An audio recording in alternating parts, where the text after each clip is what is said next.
Philippines pagkatapos, pero sa top side. Okay, nag-aala Super Prince. Itong si Unicorn, si Kelra ata tutumba, pero nakatakas pa! Ano ba yan, Kelra? Tinayuan lang niya, boss! At napitas po si Fishcat dun sa pamawasi. Kirk naman makakabawi. Tinamaan si Unicorn! Ay, hindi ko na alam, Kirk. Ba't mo ba kinikitlatan namin ating salt to the wound? Pero si Brusco gusto pa nga mag-jump in dito. Pinalibag na naman. 3 steps, 4 steps ahead ang Onyx Philippines. Na-anticipate na yung conceal, pati na rin Sipa. Uy. Pero sabi doon ni Brusco, inultihan lang niya eh. Okay, King Kong susubukan niya. Ay, naku! Low-key, pero 5-0-1. Grabe laki ng epekto. Ay, kung mahuli dito si Bilexi. Ay, naku, yun lang.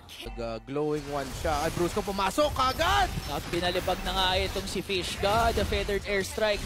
Ginagamit ngayon para na maka-clear out. King Kong doon sa likod. Nakikipag 1v1 doon kay Lucas. Pero sabi ni King Kong, objective muna. Back to basics tayo. Respeto pa rin sa capabilities ng YB in-game. Lord ng Marsha doon sa baba. Onyx Philippines looking to take another inhibitor turret. Okay, Onyx Philippines siguro endable na siya kasi yung minion wave sa taas at sa baba at sa gitna ay malakas na. Okay, umaambay itong si Brusco. May flicker, so any given moment pwede pumasok. At mga RKO na naman out of nowhere. Kelra, shotgun na nga doon yung turret. Napakarami na lang minions. At sa 5-man defense for YB in game of angle yung Sipa ni Ares. At habang lahat yun nangyayari, si King Kong nandun lang sa likod nag-e-enjoy laban sa tatlo. Laban sa dalawa, wala nang natira.